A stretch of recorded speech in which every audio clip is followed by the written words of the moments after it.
श्री गणेशाय नमः, श्री सरस्वत्यै नमः, श्री गुरुभ्यो नमः, श्री मातृपितृभ्यो नमः, श्री कुलदेवताभ्यो नमः. ओम श्री परमात्मने नमः. तर आज आपण दासबोधातलं दशक 5वा आणि समास 4था घेणार आहोत आणि बहुतेक 5वा पण होईल. उपदेश लक्षण आणि ब्रह्मज्ञ बहुधा ज्ञान निरूपण असे 2 समास आज आपण घेणार आहोत. छोटे छोटेच आहेत. तर काल आणि परवा आपण गुरुचं लक्षण बघितलो, शिष्यांचे लक्षण बघितलो. तर आता गुरु शिष्याला कसं उपदेश करतात ह्याच्याबद्दल आपल्याला ऐकायचं आहे. तर आज आपल्याला वैशालीताई वाचून दाखवतील दासबोध आणि सुरुवातीला नमन होईल. मग झाल्यानंतर दासबोधाचे 20 ओवी वाचा. तुम्ही सुरुवात करा. जय जय रघुवीर समर्थ. गणेश शारदा चैव सद्गुरु सज्जनस्तथा आराध्य दैवतं सर्वमे रघुनंदनः. गणेश शारदा सद्गुरु संत सज्जन कुळेश्वरू सर्व ही माझा रघुवीरू सद्गुरु रूपे. माझे आराध्य दैवत परम गुह्य गुह्यातीत गुह्यपणाची मात नचले जेथे. यो जातो मरुदंश जोषितले शंभोदयन सज्जनान ग्रंथ यो रचयेन सुपुण्यजनकं श्रीदास बोधाभिधम. यकीर्त्या पठनेन सर्व विदुषां स्वान्तापहारी सदा सोय मुक्तितरक्षितो विजयते श्रीरामदासो गुरु. मला वाटते अंतरित्वा वसावे तुझ्या दास बोधासित्वा बोध व्हावे. अपत्या परिपाववी प्रेमग्रासा महाराजया सद्गुरु रामदासा. ब्रह्मानंदं परमसुखदं केवलं ज्ञानमूर्तिं द्वन्द्वातीतं गगनसदृशं तत्त्वमस्यादिलक्ष्यम्. एकं नित्यं विमलमचलं सर्वधी साक्षिभूतं भावातीतं त्रिगुणरहितं सद्गुरुतं नमामि. गुरुब्रह्मा गुरुर्विष्णू गुरुर्देवो महेश्वरा गुरु साक्षात् परब्रह्म तस्मै श्री गुरुवे नमः. अनेन प्रियता देवो भगवान् जानकीपति श्रीरामचंद्र पूर्वेशा मस्माकं कुलदैवतं. श्रोता भक्ता श्रीराम समर्थ. जय जय रघुवीर समर्थ. चुका सारिखे पूर्ण वैराग्य जाचे वशिष्ठा परिज्ञान योगेश्वराचे. कवी वाल्मिका सारिखा मान्यैसा नमस्कार माझा सद्गुरु रामदासा. जय जय रघुवीर समर्थ. समर्थ रामदास स्वामी महाराज की जय. महारुद्र हनुमान की जय. श्रेष्ठ गंगाधर स्वामी महाराज की जय. जय जय रघुवीर समर्थ. दशक 5वा समास 4. उपदेश लक्षण. समास 4. श्रीराम. ऐका उपदेशाची लक्षणे. बहुविधे कोणे सांगता ते असाधारणे परी काही एक सांगो श्रीराम. भूत मंत्र उपदेशती कोणी नाम मात्र सांगती एक ते जप करविती बोकारांचा श्रीराम. शिव मंत्र भवानी मंत्र विष्णू मंत्र महालक्ष्मी मंत्र अवधूत मंत्र गणेश मंत्र मार्तंड मंत्र सांगती श्रीराम. मत्स्य कूर्म वल्लाव मंत्र नरसिंह मंत्र वामन मंत्र भार्गव मंत्र रघुनाथ मंत्र कृष्णा मंत्र सांगती श्रीराम. भैरव मंत्र मल्हारी मंत्र हनुमंत मंत्र योगक्षिणी मंत्र नारायणे मंत्र पांडुरंग मंत्र अघोर मंत्र सांगती श्रीराम. शेष मंत्र गरुड मंत्र वायो मंत्र वेताळ मंत्र झोटिंग मंत्र बहुधा मंत्र किती म्हणून सांगावे श्रीराम. बाळा मंत्र बगुळा मंत्र काळी मंत्र कंकावळी मंत्र बटुक मंत्र नाना शक्तींचे श्रीराम. पृथकाकारे स्वतंत्र जितुके देव तितके मंत्र, सोपे अवघड विचित्र, खेचर दारुण बिचारे श्रीराम. पाहो जाता पृथ्वीवरी, देवांची गणना कोण करी, तितुके मंत्र वैखरी, किती म्हणून वदवावी श्रीराम. असंख्यात मंत्रमाळा, एकाहुनी एक आगळा, विचित्र मायेची कळा, कोण जाणे श्रीराम. कित्येक मंत्री भूते जाकी, कित्येक मंत्री व्यथा नासकी, कित्येक मंत्री उतरती, किते विंचू विखात श्रीराम. ऐसे नाना तऱ्हेचे मंत्री, उपदेशिती कर्ण पात्री, जप ध्यान पूजा यंत्री, विधान युक्त सांगती श्रीराम. एक शिव शिव सांगती, एक हरी हरी म्हणवती, एक उपदेशिती विठ्ठल विठ्ठल म्हणून श्रीराम. एक सांगती कृष्ण कृष्ण, एक सांगती विष्णू विष्णू, एक नारायण नारायण म्हणून उपदेशती श्रीराम. एक म्हणती अच्युत अच्युत, एक म्हणती अनंत अनंत, एक म्हणती दत्त दत्त म्हणत जावे श्रीराम. एक सांगती राम राम, एक सांगती ओम ओम म, एक म्हणती मेघश्याम, मुहुता नामी स्मरावा श्रीराम. एक सांगती गुरु गुरु, एक म्हणती परमेश्वर, एक म्हणती विघ्नहरू, चिंतित जावा श्रीराम. एक म्हणती श्यामराज, एक म्हणती गरुड ध्वज, एक सांगती अधोक्षज म्हणत जावे श्रीराम. एक सांगती देव देव, एक म्हणती केशव केशव, एक म्हणती भार्गव भार्गव म्हणत जावे श्रीराम. एक म्हणती विश्वनाथ म्हणविती, एक विश्वनाथ म्हणविती, एक मल्हारी सांगती, एक जप करविती, तुकाई तुकाई म्हणून श्रीराम. तर इथं उपदेश लक्षण म्हणून सांगितलेलं आहे. तर उपदेश गुरु शिष्याला करत असतात. तर हे उपदेश काय आहे, म्हणजे खरे गुरु जे सद्गुरू असतात, ते सद्गुरू ह्या समासामध्ये रामदास स्वामी प्रत्येक देवांची नावं घेऊन, म्हणजे जितके देव आहेत तितके मंत्र म्हणून म्हणतात. तर याचा अर्थ असा आहे, जर आपण संत सद्गुरू आपण बघत आहेत, आता आपण टीव्हीवर बघतो, प्रत्यक्षात बघतो. महाराष्ट्रामध्ये तर पुष्कळ संत आहेत, तेलंगणामध्ये म्हणजे प्रत्येक गावात आहेत, सगळ्याच याच्या ठिकाणी आहे. पण त्यातल्या त्यात आपल्याला संत जास्त दिसतात ते महाराष्ट्रामध्ये जास्त दिसतात. तर आपण त्या महाराष्ट्राच्या संत सद्गुरूंकडे गेलो तर जे संत ज्याची उपासना करून संत बनलेले आहेत त्याच देवाची उपासना आपल्याला सांगतात.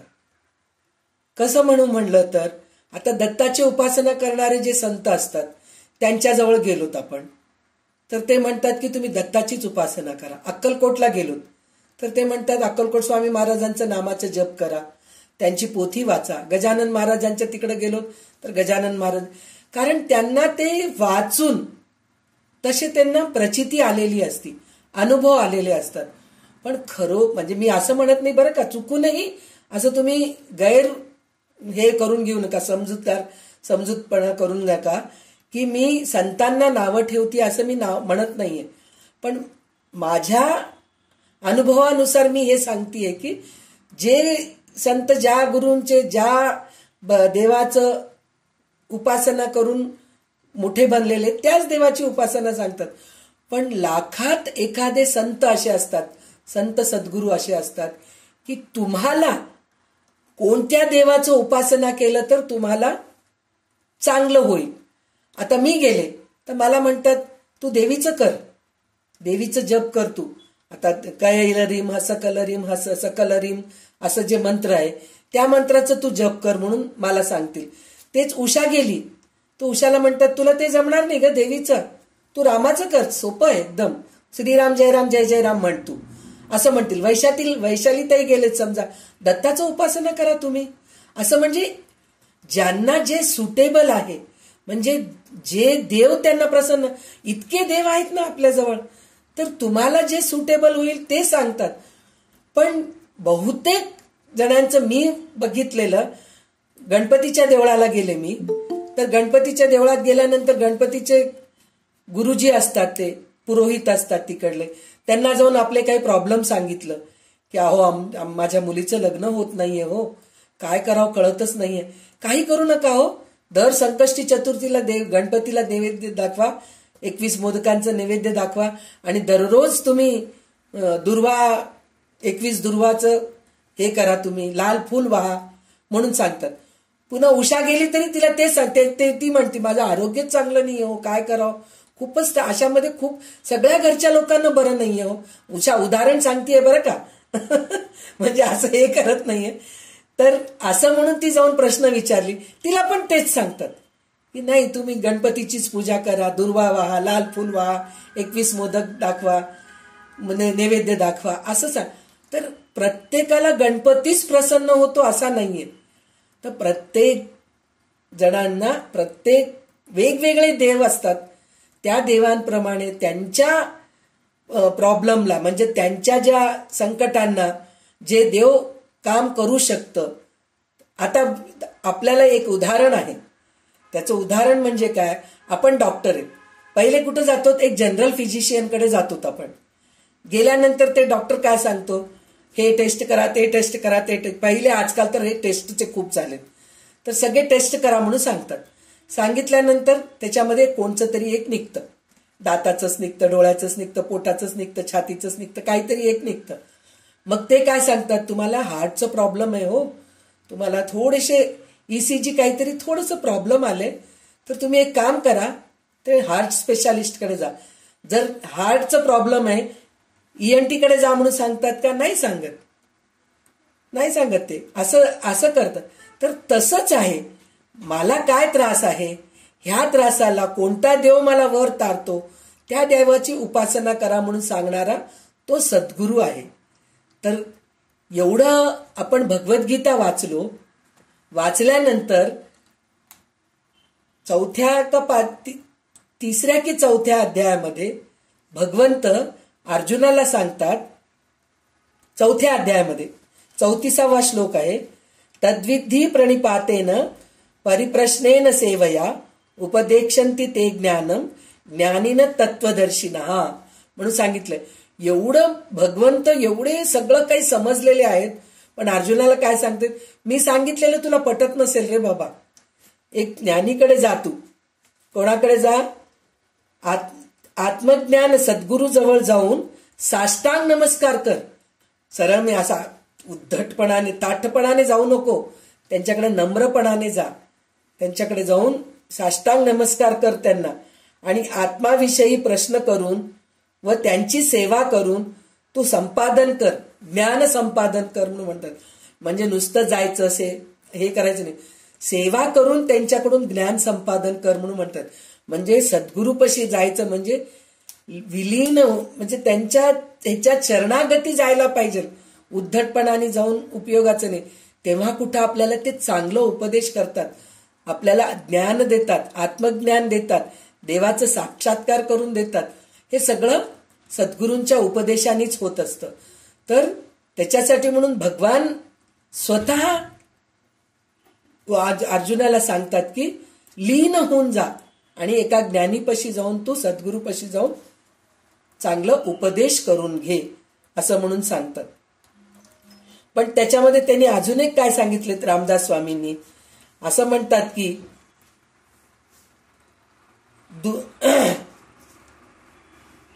आत्मस्वरूपाचे ज्ञान हा उपदेशाचा प्राण आहे. म्हणजे आपल्याला आत्मस्वरूप आत्मज्ञान करून घ्यायचं आहे आपल्याला, तर सद्गुरूकडे जाऊन ज्ञान संपादन करून घ्यायला पाहिजे. परंतु त्याकडे दुर्लक्ष करून मामूली गुरु आणि त्याचे स्वार्थी अज्ञानी शिष्य यांच्यामध्ये चालणारे नाना प्रकारचे उपदेशाचे प्रकार समाजामध्ये आढळतात. म्हणजे आता मी सांगितले ना, मी संतांना नावं ठेवत नाहीये, गुरूंना नावं ठेवत नाहीये, पण असे काही गुरु आहेत की मला त्यांचे नाव माहित नाही, पण काही अनुभवाने काही ऐकण्याने असं कळतं की काहीतरी सांगायचं, पैसे लुबाडायचं, असे गुरु सुद्धा आहेत.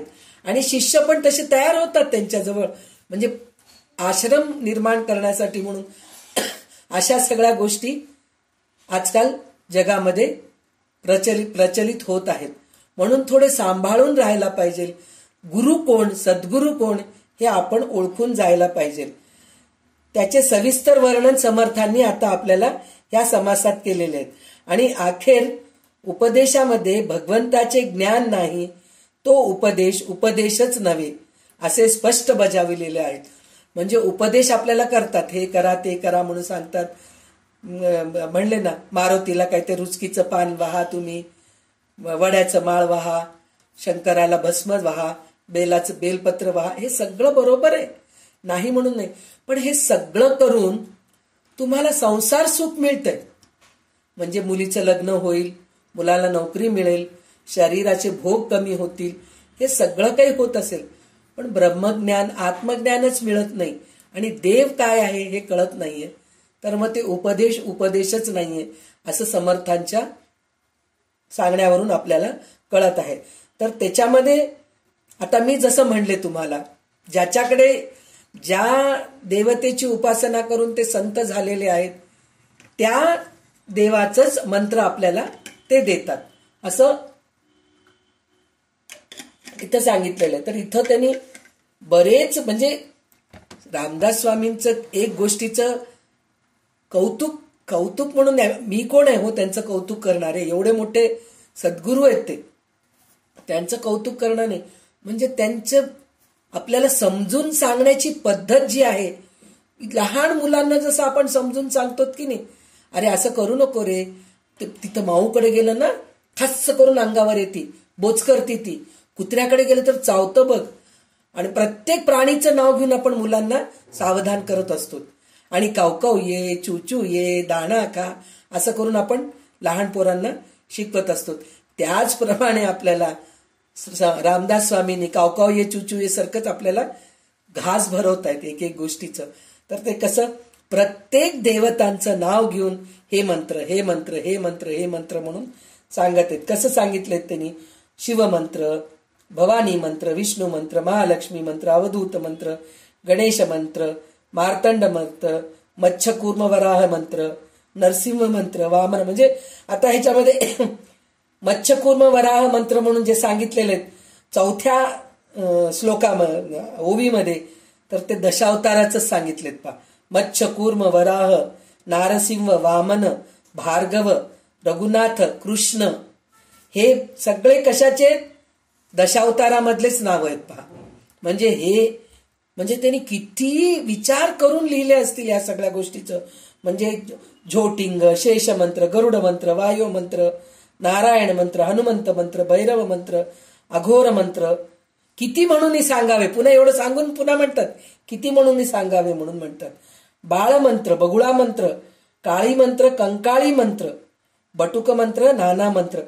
हे काळी मंत्र, बाळ मंत्र म्हणून जे आहेत ना, हे जे आहेत ना आपल्या आमच्या लहानपणी तर मी बघितले, आता नाही हे सगळं इथं दिसत आहे. आणि मला वाटतं हैदराबादमध्ये सुद्धा असे लोक कमीच राहिलेत.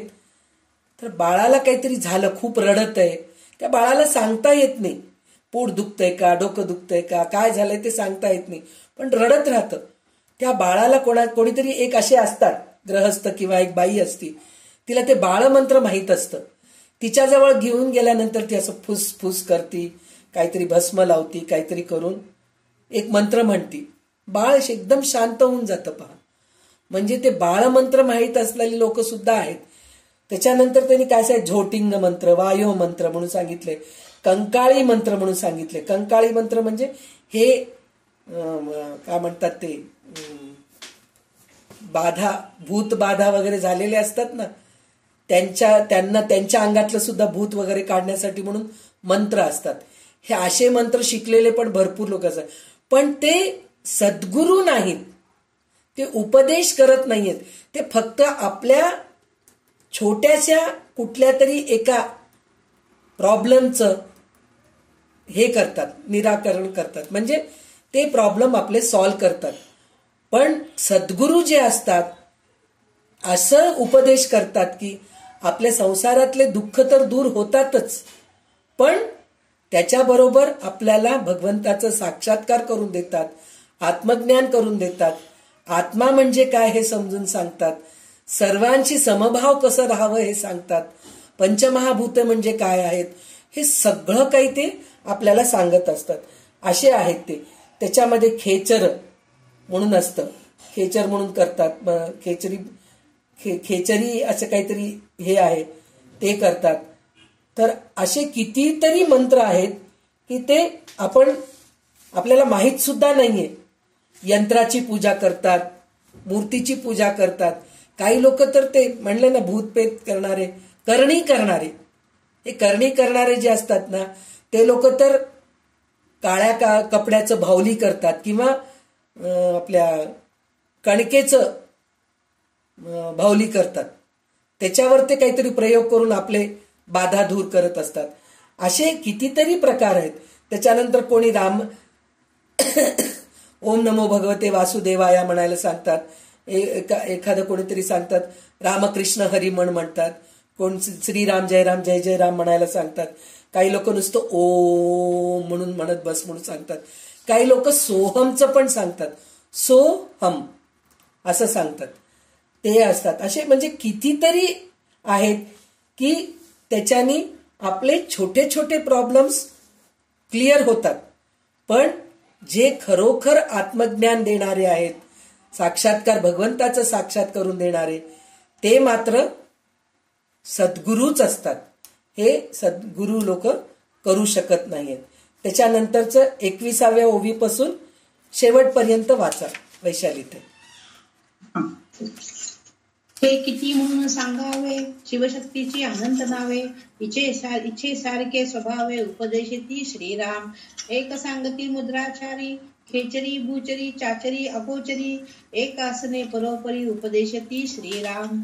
एक दाखविती देखणी, एक अनुहात ध्वनी, एक गुरु पिंडज्ञानी, पिंडज्ञान सांगती श्रीराम.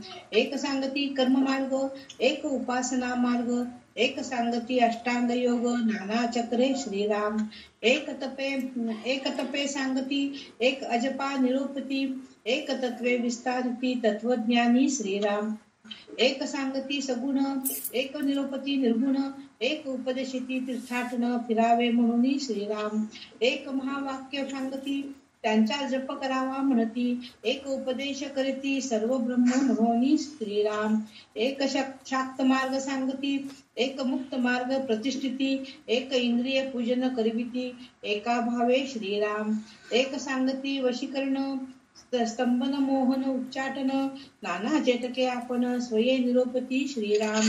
ऐसी उपदेशांची स्थिती पुरे आता सांगू किती, ऐसे उपदेश असती असंख्यात श्रीराम.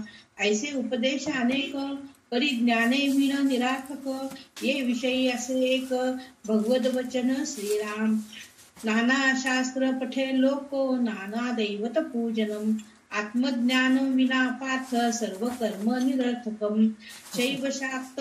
शैव शक्ताग माध्याये अन्येच बहुमताः, अपभ्रंश समास्तेपि जीवानां भ्रान्तचेतसां, नहि ज्ञानेन सदृशं पवित्रमिदमुत्तमम्. या कारणे ज्ञाना समान पवित्र उत्तम दिसे अन्न, म्हणून आधी आत्मज्ञान साधिले पाहिजे श्रीराम. सकळ उपदेशी विशेष आत्मज्ञानाचा उपदेश, ये विषयी जगदीश बहुता ठाई बोलिला श्रीराम. यस्य कस्यच वर्णस्य ज्ञानं देह प्रतिष्ठितं, तस्य दास्यस्य दासोहम भवे जन्मनि जन्मनि. आत्मज्ञानाचा महिमा नेने चतुर्मुख ब्रह्मा, प्राणी बापुडा जीवात्मा काय जाणे श्रीराम. सकळ तीर्थाची संगती, स्नानादानाची फळश्रुती, त्याहून ज्ञानाची स्थिती, विशेष कोटी गुणे श्रीराम. पृथिव्या यानि तीर्थानि स्नानदानेषु यत्फलं, तत्फलं कोटी गुणितं ब्रह्मज्ञान समोपमं. म्हणून जे आत्मज्ञान ते गगनाहुनी गहन, एक तयाचे लक्षण सांगीजे ग श्रीराम. इति श्री व्यासबोधे गुरुशिष्य संवादे उपदेश नाम समास चौथा. श्रीराम. तर आता आपल्याला 21व्या ओवीपासून परत तेच सांगतात. म्हणजे एक एक जण एक एक कसं सांगतात त्याच्यामध्ये आपल्याला 2 गोष्टी कळव. एक तर गोष्ट ह्याच्या अगोदर तुम्ही ऐकलेलेच आहात, अष्टांग योग 24वा जो हे आहे की नाही ओवी, 24वे ओवी. एक सांगती कर्म मार्ग, एक सांगती उपासना मार्ग, एक सांगती अष्टांग योग, नाना चक्रे. म्हणजे नाना चक्रे म्हणून म्हणलं तर षटचक्रांचं. आता आपण संध्याताईकडून ऐकतोयत ना, ललिता सहस्रनाम मध्ये विशुद्ध चक्र हे सगळं आपण बघितलेलंच आहेत. कोणचे कोणचे सांगितलेले आहेत त्याच्यामध्ये? मूलाधार, स्वाधिष्ठान, मणिपूर, अनाहक, विशुद्ध, आज्ञाचक्र आणि सहस्रदळ शेवटी येतं. तर हे सगळं आपण संध्याताईकडून ललिता सहस्रनाम मध्ये ऐकत आहोत. ते पुन्हा मी सांगत नाही. पण हे अष्टांग योग जे आहे, उपासना मार्ग, कर्म मार्ग. कर्म मार्ग म्हणून म्हटलं तर काय, कर्म मार्गाने जर आपण चांगले कर्म करत गेलो तर देवाचं नामस्मरण करायची गरज नाहीये, कशाचीच गरज नाहीये. तर ते जर तसं जर करत चांगले कर्म करत जर आपण गेलो तर खरोखर आपल्याला भगवंताचा साक्षात्कार होतो. पण चांगले कर्म करायला पाहिजे, निस्वार्थपणाने कर्म करायला पाहिजे. आणि निष्काम कर्म म्हणजे काय? आपण काम करायचं पण त्याच्याकडून आशा करायचं नाही. असं जर आपण हे सुद्धा आपल्याला गुरु सांगतात. सद्गुरू तर सांगतात. सद्गुरू एकच गोष्ट सांगत नाही. गुरु मात्र एका विषयावरतीच ते बोलतात. एका विषयावर बोलून ते समजून सांगतात आणि मोकळं होऊन जातात. सांगितले ना, तुमचे छोटे छोटे प्रश्नांचं उत्तर देतात आणि तुमच्या छोट्या छोट्या प्रॉब्लेम मधून ते वर काढतात. पण सद्गुरू जे आहेत ना, ते पूर्ण आपलं संसाराचे भवसागरातून पार करतात आणि त्याच्यानंतर आपल्याला आत्मज्ञान, आत्मसाक्षात्कार, भगवंताचं साक्षात्कार करून देत असतात. असे हे सद्गुरू असतात. तर आता आपण कर्म मार्ग काय ते कळून घेतलो. उपासना मार्ग म्हणून म्हणलं तर दररोज भगवंताचं उपासना करणं, पूजा करणं, नैवेद्य दाखवणं, भगवंताला फुलाचा हार वाहणं, सोमवारच्या दिवशी बेल वाहणं, बुधवारच्या दिवशी गणपतीला लाल फूल आणखी दुर्वा वाहणं, हे असं जे सगळं करणं असतं की नाही, ते उपासना करणं असतं. म्हणजे हे उपासना सांगणारे काही गुरु असतात. त्याच्यामध्ये अष्टांग योग सांगणारे गुरु असतात. ते देवाची पूजा करा हे सगळं काही सांगत नाहीत. पण ते असं सांगतात की यम, नियम, आसन, प्राणायाम, प्रत्याहार, धारणा, ध्यान आणि समाधी हे करायला सांगतात. म्हणजे यम म्हणजे त्याच्यामध्ये आपण काय करायचं? अनुशासन करायचं. आपण आपल्या ह्याचं कसं स्वाध्याय करायचं, ईश्वर प्रणिधान करायचं, देवाची पूजा करणं, सत्य बोलणं, हे सगळं एक असतं. नियमामध्ये कसं असतं? सत्य बोलणं, अहिंसा, अशौच म्हणजे संतोष, असौच म्हणलं तर स्वच्छता, शौच म्हणजे स्वच्छता, त्याच्यामध्ये राहायला पाहिजे, स्वच्छतेमध्ये राहायला पाहिजे. स्वच्छता म्हणजे नुसतं कपडे स्वच्छ घालून नाही उपयोग, मन सुद्धा स्वच्छ राहायला पाहिजे. आणि अस्तेय म्हणजे चोरी न करणं, चोरी करू नये कुठेही. आणि अपरिग्रह म्हणून म्हणलं तर काय? वस्तूंची जुळवाजुळव करणं. सतत मला हे पाहिजे, मला ते पाहिजे. छोट्या छोट्या वस्तूचं तर जुळवाजुळव होतच असते. एक साडी नाही 4 साड्या. अलमारी उघडले की आपल्या अंगावर पडतील इतके साड्या, इतके कपडे आपल्याजवळ. तर हे परिग्रह करू नये, अपरिग्रहता राहायला पाहिजे आपल्याकडे. म्हणजे इतके कपडे की कंटाळा येतो. अलमारी उघडलं की कोणची साडी, एवढं राहून पुन्हा कोणती साडी नेसू. पहिल्या काळी कसं होतं? काठीवर एक आणि अंगावर एक राहायचं. आणि कुठंतरी लग्न कार्याला जायचं, शुभ कार्याला जायचं तर 1-2 साड्या राहायचं. आता आपल्याजवळ इतके साड्या झाल्यामुळे आपल्याला कोणती साडी नेसू? गेल्या वेळेस ही नेसले होते का? मग लोक म्हणतील, लोकांचं कोणाचं लक्षही नसतं आपल्याकडे, तू कोणती साडी नेसलीस आणि काय केलीस, ह्या गोष्टी आपलंच मन आपल्याला खात राहतं. म्हणजे हे परिग्रहता, हे साडी, ह्या कपड्यांचा तर विचार करू नका. भांडे, ह्या प्रकारचं प्लॅस्टिकचं सेट वेगळं, फायबरचं सेट वेगळं, मायक्रोवेव्हचं सेट वेगळे, काचेचे सेट वेगळे, स्टीलचे सेट वेगळे. आणि आजकाल तर अजून एक नवीन फॅशन, चांदीचं पाहिजे बरं का घरामध्ये. चांदीच्या ताटात जेवलं तर चांगलं असतं म्हणून ते चांदीचं सेट वेगळं असतं. त्याचे चमचे वेगळे, त्याचं जग आणि 6 ग्लासेस वेगळे असतात, पुन्हा त्यांचे प्लेट्स वेगळे असतात. म्हणजे कोणत्या गोष्टीला आजकाल घर 3 बेडरूम्स BHK घेतो, 3 BHK घर घेतो आपण. 3 BHK घरमध्ये किती लोक राहतात? 3 माणसं राहतात. पण त्या 3 BHK मध्ये सगळं हेच सामान भरलेलं असतं. डायनिंग हॉलमध्ये पूर्ण हे सेट्स भरलेले असतात. पोरांच्या खेळणीला तर काही किंमतच नाही. असं पसारा, पोते पोते भरून खेळणी. म्हणजे हे परिग्रहता, ह्या गोष्टीची गरज नाही. हे सद्गुरू सांगत असतात, ह्या सगळ्या गोष्टी तुम्ही करू नका म्हणून सांगत असतात. म्हणजे हे पाहिजे, ते पाहिजे, ते पाहिजे, हे सगळं यमनियम मध्ये हे सगळं आलं.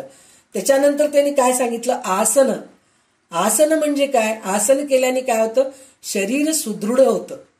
आणि आसन म्हणजे नुसतं आसन करणं नाही, एक जागी स्थिर बसायला यायला पाहिजे. आपली वृत्ती चंचल वृत्ती असते, चंचल वृत्तीने इकडं जा, तिकडं जा, ह्या देवाकडे जा, त्या देवाकडे जा, असं सगळं सतत चालू असतं आपलं. देवाचं करतो, करत नाही म्हणून नाही, पण गणपतीला केले हो, शंकराला केले नाही, शंकराला वाईट वाटेल ना, म्हणून शंकराच्या देवळाला जातो. शुक्रवार, आज शुक्रवार आहे हो, देवीच्या देवळाला जाऊन येते, घरात हे करते म्हणून असं शुक्रवारच्या दिवशी देवीच्या देवळाला जाणं.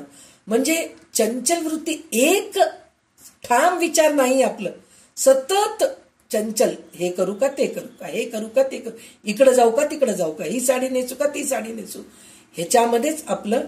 तर ते आसन म्हणजे स्थिरता, एक ठिकाणी स्थिर बसणं, ह्याला सुद्धा आसनच म्हणतात. त्याच्यानंतर काय सांगितलंय, प्राणायाम म्हणजे प्राणावरते, आपल्या श्वासोश्वासावरते नियंत्रण ठेवणं, ह्याला प्राणायाम म्हणतात. म्हणजे हे सगळं गुरु कशाला सांगतात, आपलं शरीर सुदृढ होण्यासाठी आणि आपण भगवंतापर्यंत पोहोचू शकतो हे सांगण्यासाठी, म्हणूनच आपल्याला गुरु हे सगळं सांगतात. नंतर प्रत्याहार, प्रतिआहार, एक अर्थ त्याचं हे सुद्धा आहे. म्हणजे आपण जे आहार घेतो ते आपल्या शरीराला सूट व्हाय एवढं आणि आपल्याला आपल्या शरीराला झेपा एवढंच आपण अन्न घ्यायचं. प्रत्याहार, इंद्रिय दमन करणं, तपश्चर्या करणं, हे सगळं प्रत्याहार मध्ये येतं. म्हणजे जीभ म्हणते खा, जीभ, पोट म्हणते नको, पोट म्हणते नकोय, खूप पोट भरलंय तुझं, खाऊ नकोस, पण जीभ म्हणते नाही, अजून पाहिजे, अजून पाहिजे, खाऊ वाटते. तर हे खाऊ वाटणं जे आहे ना, त्याला थांबवायला पाहिजे, त्याला प्रत्याहार म्हणतात. तर ते प्रत्याहार. नंतर धारणा, म्हणजे एक दृढ निश्चय करायला पाहिजे आपण की आपल्याला काय करायचं, आपलं ध्येय गाठायला पाहिजे. धारणा धरून आपण कोणतीही गोष्ट करायला पाहिजे. त्याच्यानंतर ध्यान म्हणजे मेडिटेशन करणं, देवाचं ध्यान करणं, म्हणजे आपलं ध्येय काय आहे या गोष्टीचं ध्यान करत करत आपण पुढे जायचं. ते केल्यानंतर कुठं आपल्याला समाधी लागते. समाधी म्हणजे काय, शेवटी आनंद. समाधी म्हणजे संजीवन समाधी नाही. समाधी म्हणजे काय, एक स्थितीला आपण पोचलो. कोणत्या स्थितीला, सतत आनंदी राहणं, कुठल्याही परिस्थितीमध्ये.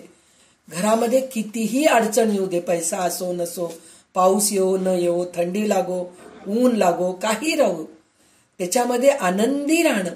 गरमी होऊ लागली म्हणून एसी नाहीये, कसं करू कसं कसं कसं करू म्हणून तडफड तडफड तडफड करणं. थंडी वाजू लागली म्हणून हिटर राहायचं होतं, बाबा खूपच थंडी वाजू लागली, काय करावं सुधरत नाही, असं असं चंचल वृत्ती राहत नाही. ज्यांची समाधी पर्यंत जे पोचतात की नाही, हे यम नियम आसन प्राणायाम प्रत्याहार धारणा ध्यान समाधीपर्यंत जे पोचतात ना, त्यांना हे तडफड राहत नाही. तळमळ तळमळ तगमग तगमग राहतं ना, कसं करू काय करू, कसं करू काय करू, कसं करू काय करू, हेच तगमग जे असतं ना, ते समाधीपर्यंत जे पोचलेले असतात त्यांना ह्या गोष्टीचा त्रास होत नसतो. म्हणजे हे कशामुळे होत नसतो, तर हे यम पाळायला पाहिजे, नियम पाळायला पाहिजे, आसन स्थिर व्हायला पाहिजे. नंतर प्राणायाम, प्राणावर ते नियंत्रण, श्वासोश्वासावर नियंत्रण करून. नंतर प्रत्याहार म्हणजे आपल्या आहारावर ते सुद्धा नियंत्रण करून. नंतर धारणा म्हणजे धैर्याने राहून एकच जे ध्येय गाठायचे त्याच्यावर हे करून, मग ध्यान करून, म्हणजे शांत वृत्ती. हे सगळं जर करत आलो ना आपण, यम नियम प्राणायाम प्रत्याहार पर्यंत आलो की ध्यान आपोआपच होतं. धारणा झालं की ध्यान आपोआपच होते. ध्यान होत नाही हो. मी प्रत्येक वेळेस एक गोष्ट म्हणते, आपल्याच ग्रुपमध्ये असे कितीतरी लोक असतील की मेडिटेशनच्या क्लासला जात असतील, तर त्या मेडिटेशनच्या क्लासला जाऊ नका असं मी कधीच म्हणत नाही. पण जे खरोखर मेडिटेशन जे शिकवणारे आहेत त्यांचं सुद्धा खरं मेडिटेशन होतं का हे आपल्याला माहित नाही. एक तर गोष्ट. दुसरी, आपण जे मेडिटेशनच्या क्लासला जातो पैसे देऊन, तर त्यांच्याकडे गेल्यानंतर ते सांगतात डोळे मिटून बसा, आता तुम्ही असं करा. आपल्या एक 50 पावलावरते काय आवाज येतं पहिले ऐका तुम्ही, त्याच्यानंतर 100 पावलावरते, नंतर आपल्या घराच्या कुठेतरी बाहेर पक्षी ओरडतीये पा, ते तुम्हाला आवाज येते का असं म्हणून विचारलं की आपण त्या पक्षीच्या आवाजाकडे आपण लक्ष देत असतो. मग आपल्याला हो ऐकू आलं म्हणून म्हणतो. मग नंतर म्हणतात कुठंतरी गाडीचा आवाज येते पा मेन रोडवरती, तुम्हाला येते का, हो येते. म्हणजे हे आपल्याला ते इन्स्ट्रक्शन्स देत असतात, त्याप्रमाणे आपल्या कानावर ते ध्वनी पडत असतं आणि आपलं लक्ष तिकडे जातं. पण प्रत्यक्षात आपण जेव्हा बसतो मेडिटेशन करायला त्यावेळेस होतं का हे मेडिटेशन? होते, फार होत नाही असं मी म्हणत नाही बरं का, होत आहे, बरेच लोकांना आहे, करतात, ते अभ्यास करतात. पण ते अभ्यास करून अभ्यासयोग युक्तेनं, आपण कालच ऐकलो ना अभ्यास योग युक्तेनं म्हणून म्हणलं, तर अभ्यास करत करत गेलं, त्याचं प्रॅक्टिस करत गेलं, सतत त्याचं हे करत गेलं तर ते आपल्याला होतं. पण काही न करता मला मेडिटेशनच होत नाही, कशाला होत नाही? ह्याच्यासाठीच होत नाही. ह्या सगळ्या गोष्टी तुम्ही करत नाहीयेत. ध्यान काय यमनियम पाळत नाहीयेत. यमनियम पाळत असताल, एखाद्या वेळेस ईश्वर प्रणिधान करत असताल, स्वाध्याय करत असताल तुम्ही, म्हणजे चांगले पुस्तकं वाचत असताल, चोरी करायची वृत्ती नाहीये तुमच्यामध्ये, अहिंसा करत नाहीयेत. अहिंसा म्हणजे मारणंच नाही, कोणाला बोलून दुखवत नसताल, हे सगळं करत असताल तुम्ही, नाही म्हणून नाहीये. पण अपरिग्रहता तुमच्यामध्ये आहे का? नाहीये, अजूनही आपल्यामध्ये नाही. तुमच्यामध्ये म्हणल्यापेक्षा माझ्यामध्येच नाहीये, तर मी तुम्हाला काय सांगू शकते? तर परिग्रहता हे पाहिजे ते पाहिजे ते पाहिजे ते पाहिजे असं आपण हे सगळं करू लागलो तर मग आपलं जीव त्याच्यामध्येच अडकून बसणार ना. आपल्याला एक साडी आपल्याला घेतलो, रंग गेला म्हणून दुःख, त्या साडीचं रंग गेलं म्हणून दुःख, म्हणजे त्या चिंतनामध्ये येत आपण. चांगले भगवंताकडे जायची चिंतनामध्ये नाही येत आपण. साडीचं रंग गेलं, ते साडीचं दोराच निघून गेलं, त्या साडीचं फॉल पिकोच झालं नाही, त्याला मॅचिंग ब्लाउजच मिळालं नाही, ते शिवणारी ब्लाऊज शिवलेली बरोबर शिवलीच नाही, गळाच बरोबर नाहीये किंवा हातापाशीच टाईट झाले, अशा सगळ्या गोष्टी आपण त्या गोष्टीच्या चिंतनामध्ये असल्यानंतर ध्यान कुठून होईल? आपल्याला होणारच नाहीये. पण ह्या सगळ्या गोष्टीतून आपण पार झालो. प्रत्याहार, धारणा, प्राणायाम हे जर सगळं जर व्यवस्थित होत असेल तर नक्कीच ध्यान होते. आणि ध्यान झाल्यानंतर समाधी लागतीच. समाधी लागते म्हणून मला तर सतत आनंदामध्ये, कुठलंही आपल्याला दुःख नाहीये, कुठलंही आपल्याला काळजी नाहीये, कोणत्या गोष्टीची चिंता नाहीये, ना भविष्याची चिंता ना वर्तमान काळाची आठवणी, हे राहत नाही आपल्याला. समाधीच्या स्थितीला पोचल्यावर ते हे सगळ्या गोष्टी आपल्याला काही होत नसतात. म्हणून ह्या अष्टांग योगाचं जर अभ्यास केलं तर हे अष्टांग योग सांगणारे काही गुरु असतात, म्हणून त्यांनी सांगितलेले उपदेश केलेले आहेत म्हणून सांगतात. त्याच्यानंतर त्यांनी असं सांगितलेलं आहे की ते आता ते सगळं सांगितले ना, अजपाजप करायला सांगतात. अजपाजप म्हणजे आपल्या श्वासोश्वासाबरोबर जप चालू राहायला पाहिजे. तर ते जप जर करत गेलो तरी आपल्याला पुष्कळचा फायदा होतो. तर अजपाजप आहे, ह्या सगळ्या गोष्टी झाल्या. अजपाजपाचं अजून एक गोष्ट काय असते म्हणून म्हणलं तर, आपल्याला माळ घेऊन जप करत असतो आपण. श्रीराम जय राम जय जय राम म्हणा, ओम नमः शिवाय म्हणा, किंवा आता आपलं देवीचं बीज मंत्राचं जप करत असतो. तर हे पहिले आपल्याला अभ्यास करावा लागतं, माळ घेऊन बसून करावं लागतं. नंतर ते काय होतं माहितीये का, अजपाजप म्हणून म्हणलं तर आपण माळ घ्यायची गरज नाही, काम करत असतो, पण आपल्या सूक्ष्म देहामध्ये जप चालू असते, म्हणजे देव आपल्याकडून करून घेत असतो. तर असं अजपाजप म्हणजे आतापर्यंत सांगितलेले क्षुल्लक गोष्टीचं जप सांगत होते. कसं सांगितलं त्यांनी की रामाचं मंत्र म्हणा, क्षुल्लक नाहीये बरं का, चुकूनही असं समजू नका. तर म्हणजे रामाचं नाममंत्र करा, तुम्ही नाम जप करा, हे सगळं ह्या देवाची करा त्या देवाची करा म्हणून रामदास स्वामी सांगितले. पण आता त्याच्यानंतरची पुढची पायरी 21व्या ओवीपासून कसं सांगतायत, अष्टांग योग करा तुम्ही. त्याच्यानंतर तुम्ही हे अजपाजप करा, सोहमचं तुम्ही जप करा, हे सगळं सांगतायत.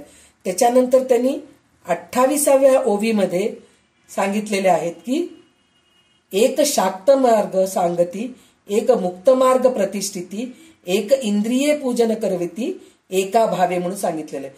तर ह्याच्यामध्ये एक शाक्त मंत्र म्हणून आहे, शाक्त मार्ग म्हणून एक आहे.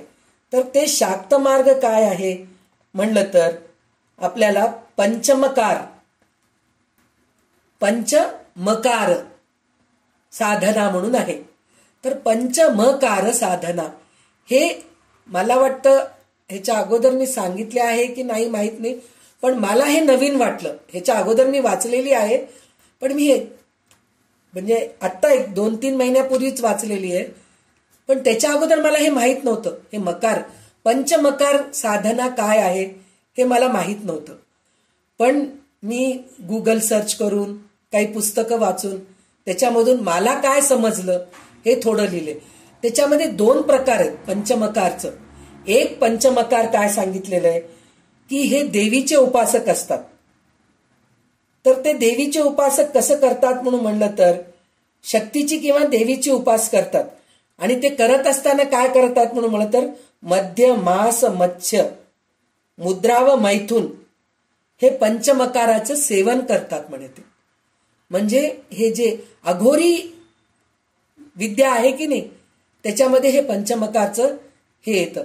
तर त्याच्यामध्ये त्यांनी सांगितलेलं आहे की ते लोक मद्य म्हणजे दारू पितात, मांस खातात, मत्स्य खातात म्हणजे मासोळी वगैरे खातात, आणि मुद्रा म्हणजे पैसा घेणं हे करतात, आणि मैथुन म्हणजे त्या गोष्टीचं सुद्धा ते हे करत असतात. म्हणजे आपल्याला ते बोलायचं नाहीये, ते वाईट आहे. म्हणजे ते आता तुम्ही ते ओळखून घ्या मैथुनचं हे आहे म्हणल्यासारखं. तर ह्या सगळ्या गोष्टीचं सेवन करून जे उपासना करतात, जे साधना करतात ते एक अघोरी विद्याच आहे. पण त्याच पंचमकार साधनामध्ये तेच 5 मकारांनी जे शब्द येत आहेत त्याच्यानी चांगलं पण करणारे लोक आहेत. ते चांगलं करणारे काय आहे म्हणून म्हणलं तर त्याच्यामध्ये एक मास, सगळ्यात पहिले मास आहे. नंतर काय सांगितलंय मत्स्य म्हणजे मासे. नंतर मुद्रा म्हणजे पैसा, माहित आहे ना मुद्रा म्हणजे पैसा म्हणतात म्हणून. तर त्याच्याबरोबर धान्य सुद्धा येतं. मुद्रा म्हणजे पैसा, धान्य हे सगळं मुद्रामध्ये येतं. नंतर मद्य म्हणजे दारू, त्याच्यानंतर मैथुन म्हणजे संभोग. असं हे 5 आहे. तर ह्या 5 गोष्टीतून आपण चांगलं काय घ्यायचं हे आपण आता ऐकूत. म्हणजे मला थोडंसं सुचलं म्हणून मी लिहिले. असेल दुसऱ्या पुस्तकांमध्ये पण दुसरे लोकही लिहिलेले असतील, पण मला ह्याच्यामधून हे चांगलं सुचलं म्हणून मी हे लिहायचा प्रयत्न केले. तर त्याच्याबद्दल मी थोडं सांगायचं मी प्रयत्न करते. पंचमकार साधना म्हणजे काय? तर मास हे जे आहे ना, गर्भात प्राणीमात्राची उत्पत्तीच बिंदूपासून मासेनेच होते. म्हणजे जेव्हा स्त्रीचं जे हे आहे काय म्हणतात विटाळ, आणि पुरुषांचं शुक्ल पांढरं जे बिंदू आहे त्याच्यातून दोन्ही मिळून मासच तयार होतं. पहिले एक छोटं मासाचा गोळा तयार होतो गर्भिणी स्त्रीच्या पोटामध्ये. तर सर्वात पहिले मासच तयार होतं, आणि ते जसं जसं मोठे होत जातं ना, नाही गर्भात मासच तयार होतं. आणि बाळ जन्माला आल्यानंतर जर गुबगुबीत असलं म्हणजे त्या बाळाच्या अंगात मासच भरपूर असलं समजा, तर किती गोड दिसतं, छान दिसतं की नाही. किती गुबगुबीत आहे लेकरू, किती छान आहे असं आपण विचार करतो. पण थोडं मोठं जसं होत जातो तर ते बाळ सुद्धा लठ्ठ होऊ लागलं तर आपल्याला घ्यायला होत नाही. आबा किती लठ्ठ आहे बाबा, त्या बाळाला घ्यावं म्हणजे वस्तीच होत नाहीये असा आपण विचार करतो. त्याचं वजन कमी करायचंय. त्याच्यानंतर जसं जसं आपण मोठे होतो, आता मीच आहे, आता माझ्या शरीरातलं मी मांस कमी करावं म्हणून किती प्रयत्न करतेय, नाही होतंय. तर म्हणजे हे मांस किती उपयोगाचं आहे आपल्याला, जेवढं पाहिजे तेवढंच घ्यायला पाहिजे. तर याचा अर्थ असा आहे की साधक मांसाच्या शरीरावर मोह करू नये. म्हणजे आपल्या शरीरामध्ये जे मांस आहे, आणि अजून एक गोष्ट म्हणते, आपल्या ह्या मांस असलेल्या शरीरावर तेच मोह होतं. स्त्री पुरुष स्पर्शानेच हे होतात की नाही, मोहित होतात, जवळ येतात, आकर्षित होतात. ह्या सगळ्या गोष्टी मांसानेच होत असतं. तर हे मांस आपल्या शरीरात किती पाहिजे ह्याची साधना आपण करायला पाहिजे. म्हणजे आपल्या शरीरावर ते मोह नसू नये. मांस असलेलं शरीर, हाडं मासा असलेल्या शरीरावर ते मोह नसता भगवंतावर ते, आणि हाडं मासा असलेल्या मुलांवर तेच मोह आहे आपल्याला. त्या मुलांसाठीच घरं बांधतो, त्या मुलांसाठीच गाडी घेतो. तर त्या मासावरती आपलं मोह होऊ नये, ही पहिली साधना आहे. दुसरं जे आहे मत्स्य. मत्स्य म्हणजे काय? मासोळी, मीन, मच्छली, हे सगळं म पासूनच आलेलं आहे मत्स्य. तर ते मत्स्य म्हणजे काय? चंचलता. मासोळी कधी झोपलेला आपण फार क्वचित बघतो. सळसळ सळसळ चंचल असते पाण्यामध्ये, आणि पाण्यातून बाहेर काढलं की मरून जाते ती. त्याचप्रमाणे आपण सुद्धा तसंच आहे, बिना पाण्याचं राहू शकत नाहीत. आपली पण वृत्ती चंचल वृत्तीच आहे. आणि त्या मासोळीकडून, मत्स्याकडून आपण काय शिकायचंय? तर मासोळी विरुद्ध पाणीचं प्रवाह येत असतं, पण ते वाहून जातं का? मासोळी नाही वाहून जात, पाण्याच्या प्रवाहाला वाहून जात नाही, तर विरुद्ध दिशेने पोहून ती जात असते. म्हणजे तिच्यामध्ये ती शक्ती आहे, विरुद्ध दिशेने पोहायची ती शक्ती आहे, भगवंतानी तिला दिलेलं आहे. तर तिच्याकडून आपण काय शिकायचंय? आपली परिस्थिती जरी बिकट असली, संकट जरी असले, तर त्याच्या विरुद्ध दिशेने आपण जायचं प्रयत्न करायला पाहिजे. तर हे मत्स्याचं कडून आपण शिकून घ्यायचंय. म्हणजे तसं जर आपण साधना केलो तर ती दुसरी साधना होते मत्स्याचं. तसं त्याच्यानंतर आपण मुद्रा. मुद्रा म्हणजे काय? फक्त पैसा नाही, त्याचा आहार पण होतो. म्हणजे आपण आहार शिवाय राहू शकत नाही. म्हणजे आपण जेवण्याशिवाय राहू शकतो का? नाही राहू शकत. जेवण म्हणून तर वरण भात भाजी पोळीच नाहीये. वरण भात भाजी पोळी नाही खाल्लं, धान्य फराळ खातो म्हणतो आपण. धान्य फराळ नाही तर कमीत कमी दूध तरी प्यावं म्हणतो. दूध नाही तर लिंबू पाणी तरी पिऊत म्हणतो. ते नाही तर फळ तरी खाऊन राहूत म्हणून म्हणतो. म्हणजे काहीतरी आपल्याला आहार पाहिजे, पण ते आहार नियमित घ्यावं आणि कमी घ्यावं. ही पण एक साधना आहे. हे पण एक मकाराचं साधन आहे. म्हणजे मुद्रा. हे मुद्राकडून ह्या गोष्टी आपण शिकून तशा प्रकारचं साधना करावं. आणि मद्य. मद्य म्हणजे काय? एक काय म्हणतात, एक धुंदीत राहणं. दारू पिल्यानंतर माणूस कसा राहतो? आपल्याच धुंदरीत राहतो, त्याला काही बोललेलं कळत नाही, छान मस्त असं आरामात झोपून असं राहतो. तर त्याच्यातून आपण काय करायला पाहिजे? हे गर्भातले शिशु सुद्धा कसं असतं म्हणून म्हणलं तर ते सुद्धा एका तल्लीनतेत राहतात. कोणत्या तल्लीनतेत राहतात? मला पुन्हा गर्भवासना नको रे बाबा, लवकर ह्या गर्भातून मला बाहेर सुटका कर म्हणून देवाला मद्य पिल्यासारखं तल्लीन होऊन भगवंताची प्रार्थना करत असतात म्हणे. तेव्हा कुठं गर्भवासनेतून सुटका होते. तर त्याचप्रमाणे आपण सुद्धा भगवंताच्या साक्षात्कारासाठी साधनामध्ये, उपासनामध्ये मस्त राहावं. म्हणजे दुसऱ्या गोष्टीचा विचारच नाही, सतत भगवंताचं नाव घेऊन आनंदी राहायचं. तर हे आहे मध्य, ही उपासना आहे. तर उपासना साधना म्हणजे पंचमकार साधना म्हणून जे सांगितलेलं आहे, तर ह्याच्यापासून आपण ह्या गोष्टी शिकायला पाहिजे. त्याच्यानंतर आलं पाचवी साधना, मैथुन साधना. मैथुन साधना म्हणजे काय? मैथुन म्हणलं तर घुसळणे किंवा मंथन करणे. मैथुन म्हणजे ते आहेच आहे, संभोग करणे हे आहेच आहे. मैथुनाचा अर्थ संभोग करणं हे आहेच आहे. पण ह्याच्यामधून एक गोष्ट आपल्याला लक्षात येते, संभोग करा, मंथन करा, किंवा काय म्हणतात त्याला, घुसळा. त्याच्यामधून एक दुसरं काहीतरी नवीन चांगल्या गोष्टी निघतात. मैथुन संभोग केलं. एक मिनिट हा.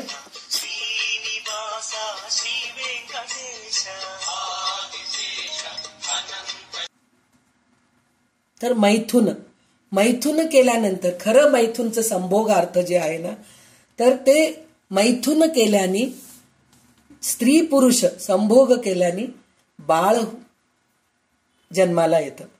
हे सगळ्यांनाच माहित आहे. म्हणजे त्याच्यातून एक चांगली गोष्ट येते, आपल्यामध्ये चांगली एक निर्माण होते, नवीन काहीतरी निर्माण होतं.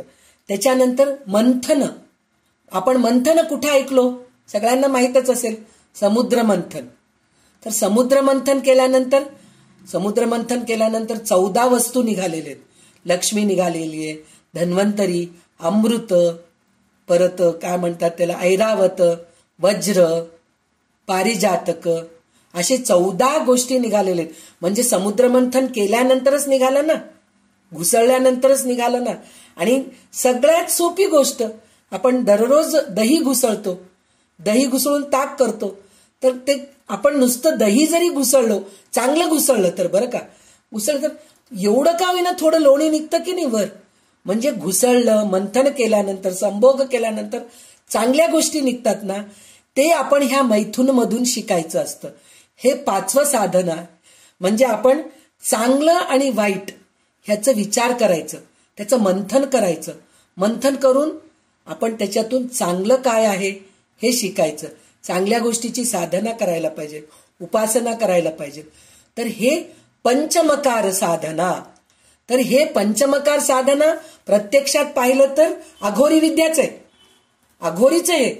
म्हणजे मद्य मांस खाणं, मद्य पिणं, मांस खाणं, मासोळी खाणं, पुन्हा मुद्रा घेणं म्हणजे पैसा घेणं लोकांकडून, आणि मैथुन करणं, हे सगळं अघोरी विद्याच आहे.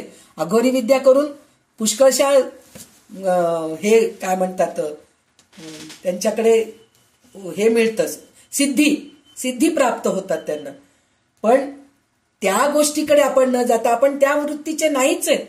पंचमकार साधना म्हणलं तर अघोरी विद्या करून सिद्धी प्राप्त करून घेण्यापैकी आपण नाहीये.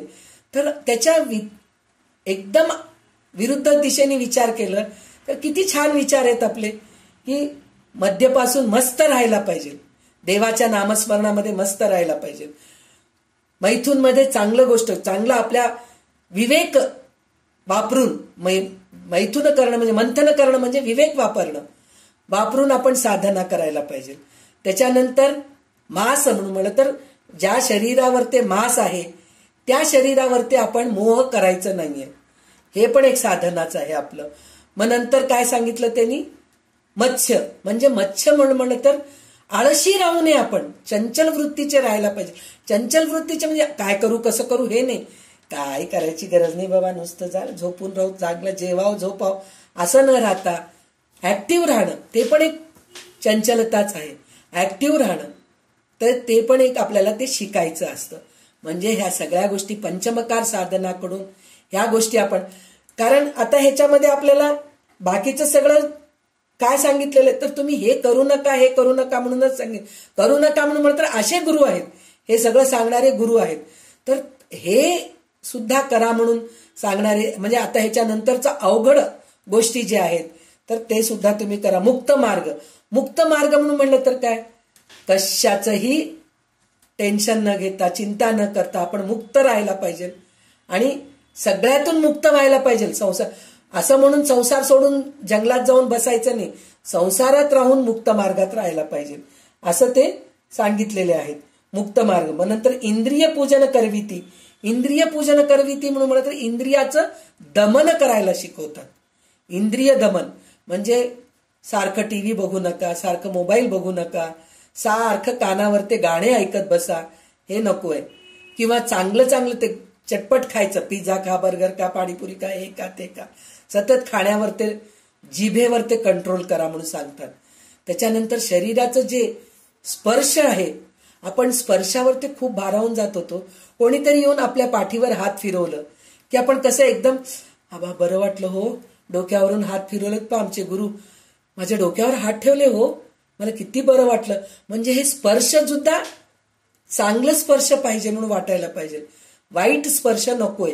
ह्या गोष्टीचं म्हणजे ह्या इंद्रियांचं सुद्धा दमन करायला शिकवतात असं सांगितलंय. नंतर चेटकी, वशीकरण करणं म्हणजे हिप्नॉटिझम, म्हणजे तुम्हाला एक काहीतरी बोलून तुमच्या डोळ्यामध्ये बघून तुम्हाला वशीकरण करून घेतात, तर ते पण एक विद्या आहे. तर हे सगळे असंख्यात उपदेश सांगतात, असे गुरु भरपूर आहेत. पण एक उपदेश अनेक, ऐसे उपदेश अनेक, परिज्ञाने विन निरार्थक, ये विषयी असे एक भगवत वचन म्हणून सांगितलेले. म्हणजे उपदेशाचे असे पुष्कळ प्रकार जरी असले तरी आत्मज्ञाना वाचून त्यांना काही अर्थ नाही. याबद्दल भगवंताचे एकच वचन आहे. ते कोणचं वचन आहे तर वैशालीताई आपल्याला श्लोक वाचून दाखवले, त्याचा अर्थ मी सांगते.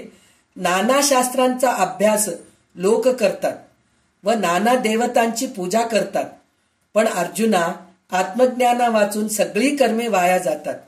शैव मत, शाक्त मत, आगमशास्त्र आणखी बरेच मते आहेत. भ्रमात वावरणाऱ्या जीवांना झालेला तो बुद्धिभ्रंशच समजावा. या जगात आत्मज्ञानासारखे पवित्र व उत्तम असे दुसरे काहीच नाही. म्हणजे आत्मज्ञान होण्यासाठी काय करायला पाहिजे तर आता ह्याच्यामध्ये एक गुरु सांगतात, काय म्हणतात त्याला, अष्टांग योग कर म्हणून सांगतात.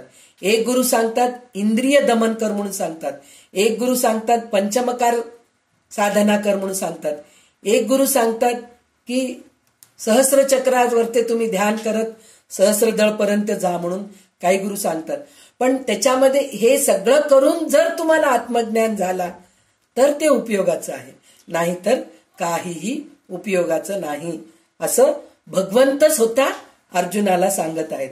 त्याच्यानंतर अजून एक श्लोक वैशालीताई वाचले होते, त्याचा अर्थ असा आहे, माणूस कोणत्याही वर्णाचा असो त्याच्या अंगी जर आत्मज्ञान स्थिरावले असेल तर या जगात मी जन्मोजन्मी त्याचा दास होतो असं भगवंत सांगतायत अर्जुनाला.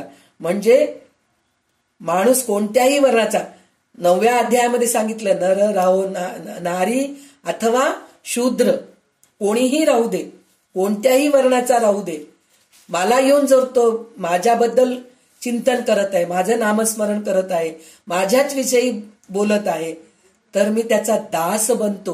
ह्याचं उदाहरण आपल्याला माहित आहे, काही पुन्हा सांगायची गरज नाही. एकनाथ महाराजांच्या घरी भगवान स्वतः श्रीखंड्या म्हणून 12 वर्ष राहिलेले आहेत, दास म्हणूनच राहिलेले आहेत ना. म्हणजे एकनाथ महाराजांची तेवढी पात्रता होती की भगवंत त्यांच्या घरी श्रीखंड्या म्हणून दास म्हणून राहिले होते. तर त्याच्यासाठी म्हणून भगवंत म्हणतात की कोणत्याही वर्णाचा राहू दे मी त्याचा दास बनतो, हे सांगितलेलं आहे. त्याच्यानंतर पृथ्वीवर जी तीर्थे आहेत त्याच्या यात्रेचे फळ आणि त्या स्नानदानाचे फळ याच्या बेरीज कोटीपटीने वाढविली तर ती कदाचित ब्रह्मज्ञानाच्या बरोबरीने होईल. मग म्हणलं तर यात्रेला, आता कालच सांगितले होतं ना यात्रेचं वर्णन करून की एसी मध्ये जाणं, फ्लाईट मध्ये जाणं, हेलिकॉप्टरमध्ये बसून जाणं हे यात्रा नाहीये. तर यात्रा एकदम कठीण यात्रा पाहिजे. तर ते यात्रेचं फळ आणि त्या ठिकाणी जाऊन स्नान करतो. अहो आम्ही काशीला गेलो होतो, गंगेचंच पाणी ना नळाला येतं, मग आम्ही ते गिझर मधलं पाणी बकेटात भरलो आणि आंघोळ केलो, झालंय आमचे गंगेचं स्नान, असं म्हणणारे लोक पण आहेत. पण तसं नाहीये. त्या गंगेत जाऊन थंडीच्या दिवसामध्ये, आता कुंभमेळा येत आहे जानेवारी एंडिंगला काहीतरी येत आहे कुंभमेळा. तर त्या कुंभमेळ्यामध्ये नाही हो, ते लोकांची गर्दी असते तिथं, ते काय सगळं ते कोणाच्या शरीरामध्ये काय काय रोग असतात की काय की सगळेजणी त्या गंगेमध्ये स्नान करतात, ते पाणी आपल्या अंगावर घेऊन आपण रोग कशाला आणून घ्यायचं म्हणून विचार करू नये. तितकी श्रद्धा पाहिजे, तितकं विश्वास पाहिजे. ते गंगेचं पाणी आपल्या डोक्यावर पडल्यानंतर आपण पवित्र होणार आहोत, ही श्रद्धा, ही भक्ती, हे विश्वास ठेवून जर आपण त्या गंगेचं पाण्याचं स्नान केलो तर ते ब्रह्मज्ञानाच्या बरोबरीच होईल. म्हणून समर्थ रामदास स्वामी आपल्याला इथं शेवटच्या ओवीमध्ये सांगत आहेत. म्हणून गहनाहून गहन किंवा अत्यंत गूढ असे जे आत्मज्ञान, त्याचे लक्षण आता सांगतो, ते श्रोत्यांनी ऐकावे. म्हणून आता इथं आपल्याला उपदेश लक्षण समास 4था संपलेला आहे. आता ह्याच्या पुढे आपल्याला 5वा समास येतो आहे. तर त्या समासाचं नाव आहे बहुधा ज्ञान निरूपण. तर ते बहुधा ज्ञान निरूपण मध्ये काय ज्ञान आहे हे आता आपल्याला ह्या समासामध्ये समर्थ रामदास स्वामी सांगत आहेत. तर ते ओवी आपल्याला वैशालीताई वाचून दाखवतील. तर वैशालीताई आता सुद्धा तुम्ही 20 ओवी वाचा. 20 नाही, 15 वाचा. 15 वाचा. 15 वाजता. दशक 5वा, समास 5वा. बहुधा ज्ञान निरूपण. श्रीराम. मला विचारलं तर ना, 1 मिनिट वैशाली ताई, तुम्ही पूर्ण दशक वाचत, पूर्ण समास वाचलं तरी चालेल, कारण सगळं 31 श्लोक आहेत. 31 ओवी आहेत. आणि 39 हो, मग 20 वाचा. मग 20 घ्या. 39. श्रीराम. जव ते ज्ञान नाही प्रांजळ, तव ते सर्व काही निर्फळ. ज्ञानरहित तळमळ जाणार नाही. श्रीराम. ज्ञान म्हणता वाटे भरम, काय रे बापा बाल असे नवर्म. म्हणून हा अनुक्रम सांगी जले आता. श्रीराम. भूत भविष्य वर्तमान ठाऊके आहे परिच्छिन्न. यासी मी म्हणजे ज्ञान, परिते ज्ञान नव्हे. श्रीराम. बहुत केले विद्या पठन, संगीत शास्त्र रागज्ञान. वैदिक शास्त्र वेदाधीन, हेही ज्ञान नव्हे. श्रीराम. नाना व्यवसायाचे ज्ञान, नाना दीक्षेचे ज्ञान, नाना परीक्षेचे ज्ञान, हे ज्ञान नव्हे. श्रीराम. नाना विदितांची परीक्षा, नाना मनुष्यांची परीक्षा, नाना नरांची परीक्षा, हे ज्ञान नव्हे. श्रीराम. नाना अश्वांची परीक्षा, नाना गजांची परीक्षा, नाना स्वापदांची परीक्षा, हे ज्ञान नव्हे. श्रीराम. नाना पशूंची परीक्षा, नाना पक्ष्यांची परीक्षा, नाना भूतांची परीक्षा, हे ज्ञान नव्हे. श्रीराम. नाना यानांची परीक्षा, नाना वस्त्रांची परीक्षा, नाना शस्त्रांची परीक्षा, हे ज्ञान नव्हे. श्रीराम. नाना धातूंची परीक्षा, नाना नाण्यांची परीक्षा, नाना रत्नांची परीक्षा, हे ज्ञान नव्हे. श्रीराम. नाना पाषाण परीक्षा, नाना काष्टांची परीक्षा, नाना वाद्यांची परीक्षा, हे ज्ञान नव्हे. श्रीराम. नाना भूमींची परीक्षा, नाना जळांची परीक्षा, नाना सतेज परीक्षा, हे ज्ञान नव्हे. श्रीराम. नाना रसांची परीक्षा, नाना बीजांची परीक्षा, नाना अंकुर परीक्षा, हे ज्ञान नव्हे. श्रीराम. नाना पुष्पांची परीक्षा, नाना फळांची परीक्षा, नाना वल्लींची परीक्षा, हे ज्ञान नव्हे. श्रीराम. नाना दुःखांची परीक्षा, नाना रोगांची परीक्षा, नाना चिन्हांची परीक्षा, हे ज्ञान नव्हे. श्रीराम. नाना मंत्रांची परीक्षा, नाना यंत्रांची परीक्षा, नाना मूर्तींची परीक्षा, हे ज्ञान नव्हे. श्रीराम. नाना क्षत्रांची परीक्षा, नाना गृहांची परीक्षा, नाना पात्रांची परीक्षा, हे ज्ञान नव्हे. श्रीराम. नाना होणार परीक्षा, नाना समयांची परीक्षा, नाना तर्कांची परीक्षा, हे ज्ञान नव्हे. श्रीराम. नाना अनुमान परीक्षा, नाना नेमस्त परीक्षा, नाना प्रकार परीक्षा, हे ज्ञान नव्हे. श्रीराम. नाना विद्येची परीक्षा, नाना कळेची परीक्षा, नाना चातुर्य परीक्षा, हे ज्ञान नव्हे. श्रीराम. तर इथं समर्थ काय ज्ञान नाही हेच सांगितलेलं आहे. म्हणजे खरं ज्ञान काय आहे हे आपण गुरु लक्षणामध्ये बघितलो, शिष्य लक्षणामध्ये बघितलो, उपदेश लक्षणामध्ये बघितलो. आता बहुधा ज्ञान म्हणून सांगितलेलं आहे. बहुधा ज्ञान म्हणजे कितीतरी ज्ञान आहेत, ज्ञानी लोक आहेत. म्हणजे ते काय काय ज्ञान आहे इतकं विस्तारपणे त्यांनी सांगितलेलं आहे. तर आपण ते थोडक्यामध्ये बघूया. पण सुरुवातीला आपण हे बघायचंय, एक आहे आपल्या या विश्वामध्ये 2 घटक आढळतात आपल्याला. त्याच्यामध्ये एक आत्मा आणि एक अनात्मा. आत्मा म्हणजे स्थूल स्वयंप्रकाशी आहे, तर अनात्मा म्हणजे स्थूल व परप्रकाशी आहे. म्हणजे आत्मा जे आहे सूक्ष्म आहे. आपला आत्मा आपल्याला दिसतं का? नाही दिसत, सूक्ष्म आहे आणि त्याचं ज्ञान घेणं सुद्धा खूप अवघड आहे. पण तेच अनात्मा जे आहे स्थूल आहे, म्हणजे जडत्व आहे. हे बाहेर जे दिसतंय सगळं ते सगळं अनात्माच आहे. झाड, डोंगर, पाणी, वारा, आकाश, पृथ्वी, पंचमहाभूते आणि सगळे माणसे, घर, दार, हे सगळं जे काही आहे हे स्थूल वस्तू आहेत. हे 2 गोष्टी आहेत. पण आपल्याला सूक्ष्म गोष्टीचं ज्ञान करून घ्यायचंय आणि स्थूल गोष्टीचं ज्ञान म्हणून म्हणलं तर हे बहुधा ज्ञान आहे. तर हे आपल्याला काय काय आहे म्हणून ते सांगतायत की इंद्रियांना दिसणारे जग ते दृश्य स्थूल आहेत. म्हणजे पर्वत, समुद्र, वृक्ष, जनावरे, माणसे, घरे वगैरे, आणि इंद्रियांना न दिसणारे पण मनाला आणि बुद्धीला आकलन होणारे जग हे अदृश्य स्थूल उदाहरण निसर्गाचे नियम, वस्तूचे अंतरंग, ध्येय, मूल्य, अर्थ, परमाणू, वासना, भावना किंवा विचार. दृश्य व अदृश्य स्थूलाचा अभ्यास करून माणूस जे ज्ञान मिळवतो त्यास विज्ञान किंवा सायन्स असे म्हणतात. म्हणजे सगळ्या गोष्टीचं आपल्याला ज्ञान होतो, नाही म्हणून नाही. आता पुढे आहे काय काय कोणचे कोणचे ज्ञान आहेत ते होतं, पण हे सगळं ज्ञान झालं तर त्याला विज्ञान म्हणतात, त्याला खरं ज्ञान म्हणत नसतात. पण विज्ञान कसं असतं तर एका गोष्टीचं ज्ञान जे मिळतं, स्थूल गोष्टीचं जे ज्ञान आपल्याला मिळतं त्याला विज्ञान असं म्हणतात. पण आत्माच्या बद्दल, आत्मसाक्षात्काराबद्दल, भगवंताच्या साक्षाराबद्दल जे ज्ञान मिळतं ते वेगळंच आहे, ते सद्गुरूकडूनच मिळतं असं ते सांगतायत.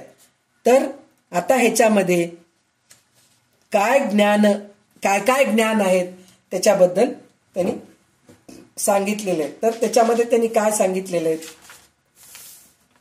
तर व्यवसायाचे ज्ञान म्हणजे प्रोफेशन, म्हणजे आपण जे म्हणतो की नाही मॅनेजमेंट,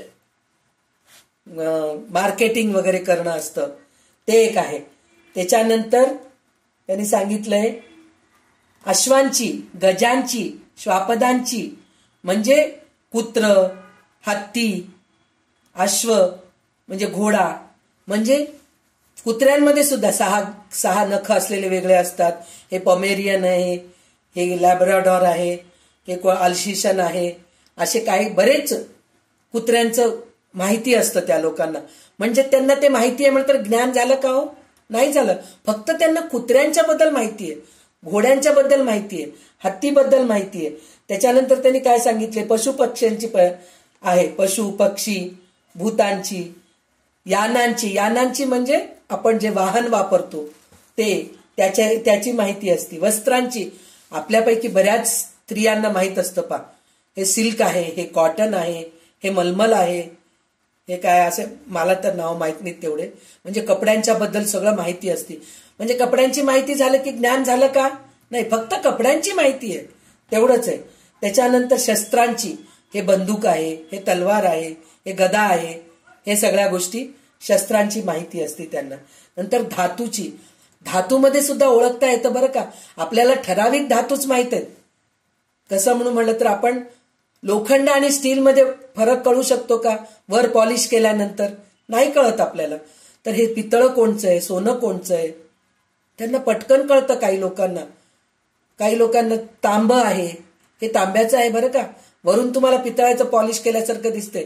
किंवा पितळाच्या आपल्याला नळ पितळाचे दिसतात, नळ आपण लावतो की नाही आपल्या वॉशरूम्समध्ये वगैरे, स्वयंपाकघरामध्ये पितळी नळ आणलो आम्ही, आपण असं म्हणतो. पण प्रत्यक्षात थोड्या दिवसानंतर त्याच्यावरचं पितळी पॉलिश निघून जातं, नंतर स्टील असतं.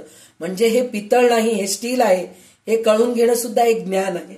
असं कळणारे लोक सुद्धा आहेत. म्हणजे धातूची, नाण्यांची, रत्नांची, म्हणजे हे हिरा आहे, हे खरा हिरा आहे का, हे काच आहे, हे माणिक आहे, हे पोळा आहे, हे सगळं कळून घेणं रत्नांची परीक्षा आहे. पाषाण परीक्षा, आजकाल तर विचारू नका हो, पाषाण म्हणजे दगड, ग्रनाईट वेगळे आहेत, संगमरवरी वेगळे आहेत, अजून मला ते नाव माहित नाही. म्हणजे इतके पाषाण निर्माण झालेले आहेत कुठून कुठून की आमच्या घरामध्ये आम्ही ते टाईल्स लावलोत बरं का, असं सांगणारे लोक आहेत. म्हणजे पाषाणांची विद्या जाणणारे आहेत. म्हणजे पाषाण म्हणजे हे सगळं जे ज्ञान होतंय ते नुसतं बहुधा ज्ञान आहे, खरं आत्मज्ञान नाहीये असं म्हणून सांगतायत. भूमीची परीक्षा म्हणजे ह्या भूमीमध्ये पीक चांगलं येतं, ह्या भूमीमध्ये पाणी भरपूर आहे, इकडं जर आपण खणलो तर विहिरीला पाणी लागतं, बोरिंगला पाणी लागतं, हे जाणणारे लोक सुद्धा आहेत. म्हणजे ते ज्ञानी नाही आहेत, ते फक्त बहुधा ज्ञान, त्याच्यामधले एक ज्ञान त्यांना माहित आहे, विज्ञान माहित आहे त्यांना.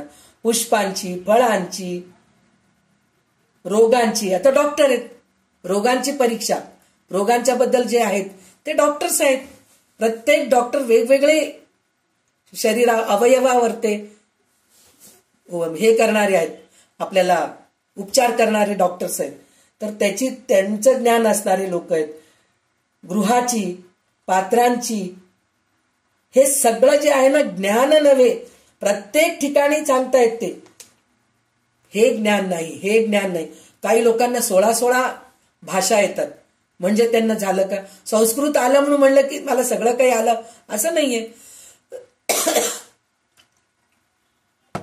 अजून एक आहे, आता संस्कृत म्हणून मी म्हणतेय, पण काही लोकांचे एक विचित्र विचार असतात. खूप छान इंग्लिश बोलतात बरं का, त्यांच्यासारखं इंग्लिश बोलता येतं, खूप हुशार आहे तो. अरे आपल्या बाजूला जर कोणीतरी राहिलं तर त्यांची भाषा आपल्याला येते. ओडिसी लोक राहिले तर ओडिशी भाषा येते आपल्याला, बंगाली असलं तर बंगाली भाषा येते आपल्याला. आपल्या बाजूला कानडी लोक आहेत, त्यांच्याकडून आपण कानडी शिकतो म्हणून आपण हुशार झालोत असं नाही. इंग्लिश ही भाषा आहे, पण इंग्लिश पुस्तकं वाचून त्याचे ज्ञान घेणं ते हुशार म्हणल्यासारखं. इंग्लिश बोलता आलं म्हणून म्हणलं की झालं काय? नाहीये, तसं नाहीये. पण काही लोकांचा असा विचार असतो, हो त्यांना इंग्लिश येतं बरं का म्हणजे ते हुशार आहेत असं म्हणून म्हणतात. तर ते चुकी, ते भाषांची परीक्षा, हे ज्ञान नव्हे असं समर्थ सांगत आहेत. तर असे एक एक गोष्टीबद्दल आपल्याला ते सांगत आहेत. मूर्तींची परीक्षा, मूर्तींची यंत्राची परीक्षा, मंत्राची परीक्षा, हे ज्ञान नव्हे. मूर्तीची परीक्षा म्हणून म्हणल्यानंतर उजव्या सोंडाचा गणपती, डाव्या सोंड्याचा गणपती, दत्ताचे 3 मुख राहायला पाहिजे, मग उजव्या बाजूला शंकर राहायला पाहिजे, डाव्या बाजूला ब्रह्म राहायला पाहिजे. हे सगळं मूर्ती परीक्षा. हे मूर्ती परीक्षा जरी केलो आपण, पण ते ज्ञान नव्हे. म्हणजे ते हे सगळं जे केलो त्याला ज्ञान म्हणत नाहीयेत. असं आता 39 ओवी पर्यंत समर्थ ज्ञान नव्हे म्हणूनच सांगत आलेले आहेत. तर आता पुढचे 21व्या ओवीपासून ते शेवटपर्यंत वैशालीताई आपल्याला वाचून दाखवते. नाना शब्दांची परीक्षा, नाना अर्थांची परीक्षा, नाना भाषांची परीक्षा, हे ज्ञान नव्हे श्रीराम. नाना स्वरांची परीक्षा, नाना वर्णांची परीक्षा, नाना लेखन परीक्षा, हे ज्ञान नव्हे श्रीराम. नाना मतांची परीक्षा, नाना ज्ञानांची परीक्षा, नाना वृत्तींची परीक्षा, हे ज्ञान नव्हे श्रीराम. नाना रूपांची परीक्षा, नाना रसनेची परीक्षा, नाना सुगंध परीक्षा, हे ज्ञान नव्हे श्रीराम. नाना सृष्टीची परीक्षा, नाना विस्तार परीक्षा, नाना पदार्थ परीक्षा, हे ज्ञान नव्हे श्रीराम. नेमकेची बोलणे, तत्काळची प्रतिवचन देणे, शीघ्रची कवित्व करणे, हे ज्ञान नव्हे श्रीराम. नेत्र पालवी नादकळा, कर पालवी भेदकळा, स्वर पालवी संकेत कळा, हे ज्ञान नव्हे श्रीराम. काव्य कुशळ संगीत कळा, गीत प्रबंध नृत्य कळा, सभा चातुर्य शब्द कळा, हे ज्ञान नव्हे श्रीराम. वाग्विलास मोहन कळा, रम्य रसाळ गायन कळा, हास्य विनोद काम कळा, हे ज्ञान नव्हे श्रीराम. नाना लाघवे चित्रकळा, नाना वाद्य संगीत कळा, नाना प्रकारे विचित्र कळा, हे ज्ञान नव्हे श्रीराम. आधी करुणी 64 कळा, याही वेगळ्या नाना कळा, 14 विद्या सिद्धी कळा, हे ज्ञान नव्हे श्रीराम. असो सकळ काळा प्रवीण, विद्या मात्र परिपूर्ण, तरी ते कौशल्य त्या परिज्ञान, मनोची नये श्रीराम. हे ज्ञान होयसे भासे, परंतु मुख्य ज्ञान ते अनादिसे, जेथे प्रकृतीसी पिसे, समूळ वाव श्रीराम. जाणावे दुसऱ्यांच्या जीवीचे, हे ज्ञान वाटे वासाचे, परंतु हे आत्मज्ञानाचे लक्षण नव्हे श्रीराम. महानुभाव महाबाला, मानस पूजा करिता चुकला, कोणी एके पाचारीला, ऐसे नव्हे म्हणून श्रीराम. ऐसी जाणे अंतरस्थिती, तयासी परम ज्ञाता म्हणती, परंतु जेणे मोक्ष प्राप्ती, ते हे ज्ञान नव्हे श्रीराम. बहुत प्रकारची ज्ञाने, सांगो जाता असाधारणे, सायोज्य प्राप्ती जे होय जेणे, ते ज्ञान वेगळे श्रीराम. तरी ते कैसे आहे ज्ञान, समाधानाचे लक्षण, ऐसे हे विशद करून मज निरपावे श्रीराम. ऐसे शुद्ध ज्ञान पुसिले, ते पुढले समाशी निरूपले, श्रोता अवधान दिले, पाहिजे पुढे श्रीराम. इति श्री श्रीदास बोधे, श्री गुरु शिष्य संवादे, बहुधा ज्ञान नाम समास 5वा. श्रीराम जय जय रघुवीर समर्थ. तर आता ह्याच्यामध्ये पुढे 21व्या ओवीपासून असं सांगितलेलं आहे, शब्दांची परीक्षा, अर्थांची परीक्षा, भाषांची परीक्षा, लेखन परीक्षा, वर्णाची परीक्षा, स्वरांची परीक्षा, मतांची परीक्षा, ज्ञानाची परीक्षा, वृत्तीची परीक्षा, हे सगळं काही ज्ञान नव्हे, रसनेची परीक्षा, रसायनशास्त्र म्हणतो ना आपण विज्ञानामध्ये, त्याची परीक्षा, सुगंध परीक्षा, वास घेऊन ओळखतात पहा काही लोक. एक उदाहरण असं आहे, मी स्वतःच अशी आहे की मला स्वयंपाकाचा वास घेतल्यानंतर स्वयंपाकात मीठ घातलंय की नाही कळतं मला, म्हणून मी ज्ञानी नाहीये. मला फक्त तेवढंच कळतं मीठ घातलेलं आहे की नाही. वास गेलं की आई मीठ घातलेलं नाहीये ग, मीठ घाल पटकन म्हणून खरं चव बघून पाहिलं तर खरोखरच मीठ घातलेलं नसतं. म्हणजे हे जर मला कळालं म्हणून म्हणलं तर मी काय हे आहे काय, कुत्रा पण वास घेऊन कळून घेतो, मग तो ज्ञानी झाला काय? तसा नाहीये. म्हणजे हे अशा गोष्टीचे सगळे ज्ञान नाही असं म्हणून म्हणतात. त्याच्यानंतर त्यांनी काय सांगितलंय, गीत प्रबंध, नृत्य कळा, काव्यकुशळ, संगीत कळा, सभा चातुर्य, म्हणजे खूप बोलता येतं हो. स्टेजवर गेल्यानंतर किती लोक किती छान बोलतात, पण प्रत्यक्षामध्ये जर आपण त्यांच्या घरी जाऊन बघितलं, तोंडात शिवीच असते, पोरांबरोबर शिवी देत बोलत असतात. आपण गेलं तरी आपल्याशी व्यवस्थित बोलू शकत नाहीत, असे लोक असतात. म्हणजे सभेमध्ये छान बोलता येतं त्यांना, तर ते बोलता येतं म्हणून ते ज्ञानी झाले नाहीत. त्याच्यानंतर हास्य, आता आपल्याला राजू श्रीवास्तव हे सगळे जे आहेत ना हास्य, आता कपिल शर्माचे आहेत, असे कितीतरी हास्य कलाकार आहेत. त्यांना आपल्याला हसवता येतं म्हणून ते ज्ञानी झाले नाहीत, त्यांना आपण ज्ञानी म्हणू शकत नाहीत. नृत्यामध्ये प्रावीण्य आहेत, नृत्य करून खूप मोठे झालेले आहेत, तर ते ज्ञानी नाही आहेत. गाणं म्हणून लता मंगेशकर आहे, भीमसेन जोशी आहे, हे सगळे गाण्यामध्ये प्रवीण होते, खूप छान गाणं म्हणत होते, पण त्यांना आपण ज्ञानी म्हणू शकत नाहीत, असंच त्यांनी सांगितलेलं आहे. त्याच्यानंतर त्यांनी अजून एक गोष्ट काय सांगितलेलं आहे की समोरच्या माणसाचं मनामध्ये काय चाललंय हे ओळखतात काही लोक. पण नाही हो, तिच्या चेहऱ्यावर दिसलंच हो, काहीतरी दुःख आहे म्हणून वाटलंच मला, मग नंतर ती सांगितली मला की नाही असं असं त्रास झालाय म्हणून. म्हणजे हे ओळखणं पण बऱ्याच लोकांना येतं, समोरचा माणूस दुःखी आहे का, आनंदी आहे का, मग त्याच्या दुःखाचं आपण काय काय करू शकतो. आपण तो नाही सांगितला तर आपण त्याला काहीतरी मदत करू का, असं विचार करून मदत करणारे कितीकी लोक आहेत, तसे चांगले लोक आहेत, म्हणून ते ज्ञानी होत नसतात. म्हणजे आपल्या मनातलं ते ओळखले म्हणलं की ज्ञानी झाले का, नाही झाले, तसं नाही होत ते. तर ते त्याच्यासाठी म्हणून ते ज्ञान नव्हे असं म्हणून सांगितलं. शेवटी बहुत प्रकाराची ज्ञाने सांगतो जाता असाधारणे सायोज्य प्राप्ती होणे जेणे ते ज्ञान वेगळे म्हणून सांगितलं. म्हणजे इतकं प्रकारचं मी ज्ञान सांगितलं, पण ते साधारण ज्ञान आहे. पण असाधारण साधना म्हणजे काय, असाधारण साधना म्हणजे सायुज्य प्राप्ती, म्हणजे भगवंताला मिळणं, भगवंताकडे जे सायुज्य मुक्ती म्हणतात ना, स्वरूपता, सलोकता, समीपता, सायुज्यता. तर हे सायुज्यता जे शेवटचं जे आहे ना, ते भगवंतापर्यंत जाऊन आपण पोचतो. तिथं गेल्यानंतर कुठेही जायची गरज नाही, भगवंताच्या चरणापाशी जातो. ते ज्याला कळालं तो खरा ज्ञानी आहे असं म्हणून सांगितलं. हे ऐकून शिष्य प्रश्न करतो, समाधान हेच ज्या ज्ञानाचे प्रधान लक्षण आहे, ते ज्ञान कसे असते ते मला स्पष्ट सोपे करून सांगावे. म्हणजे आपल्याला 38व्या श्लोकामध्ये सांगितलंय. तर सायुज्य मुक्तीचं जे समाधान आहे ते काय आहे ते मला तुम्ही सांगा म्हणून शिष्य गुरुला विचारत आहे. तर त्यावेळेस याप्रमाणे शुद्ध ज्ञानाचे लक्षण विचारले ते पुढील समासात सांगावयाचे आहे, श्रोत्यांनी लक्ष देऊन ऐकावं असं म्हणून आपल्याला समर्थ रामदास स्वामी सांगत आहेत की पुढच्या जे समासामध्ये शुद्ध ज्ञान म्हणून जे निरूपण आहे ते आपल्याला पुढच्या सोमवारी आपण घेऊया.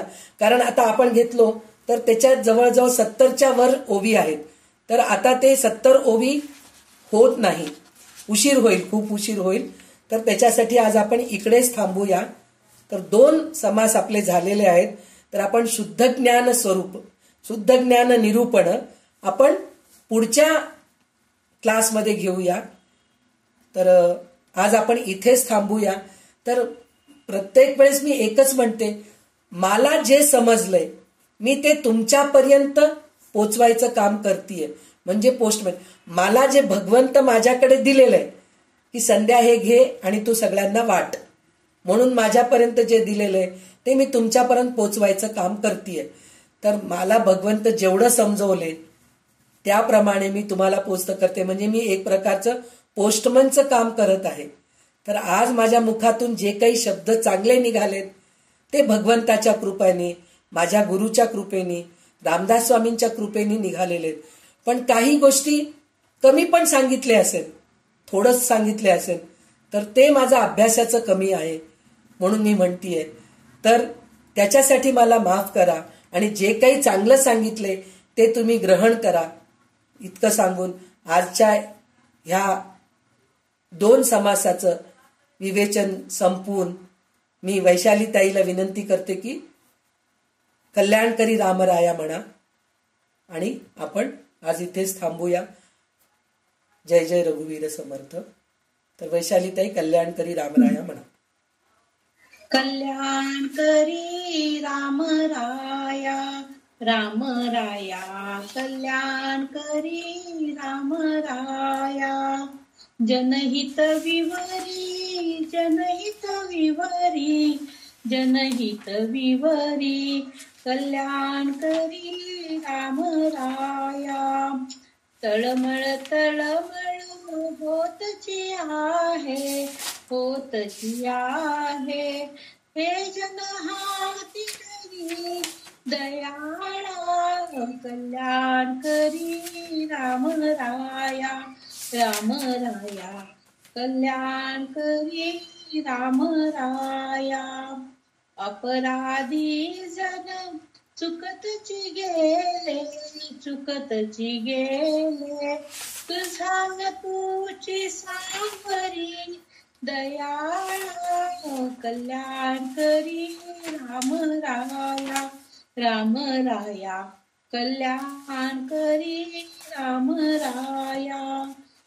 कठीण त्यावरी कठीणच झाले कठीणच झाले, आता न दिसे दयाळा. कल्याणकरी रामराया रामराया, कल्याणकरी रामराया. कोठे जावे काय करावे काय करावे, आरंभिली मोहरी दयाळा. कल्याणकरी रामराया रामराया, कल्याणकरी रामराया. दास म्हणे आम्ही केले पावलो दयेसी नाही सही दयाळा. कल्याणकरी रामराया रामराया, कल्याणकरी रामराया. जनहित विवरी जनहित विवरी जनहित विवरी, कल्याणकरी रामराया रामराया, कल्याणकरी रामराया. सदा सर्वदा योग तुझा घडावा, तुझे कारणी देह माझा पडावा. उपेक्षू नको गुणवंता अनंता, रघुनायका मागणे हेची आता. जय जय रघुवीर समर्थ, जय जय रघुवीर समर्थ. समर्थ स्वामी महाराज की जय. जय जय रघुवीर समर्थ.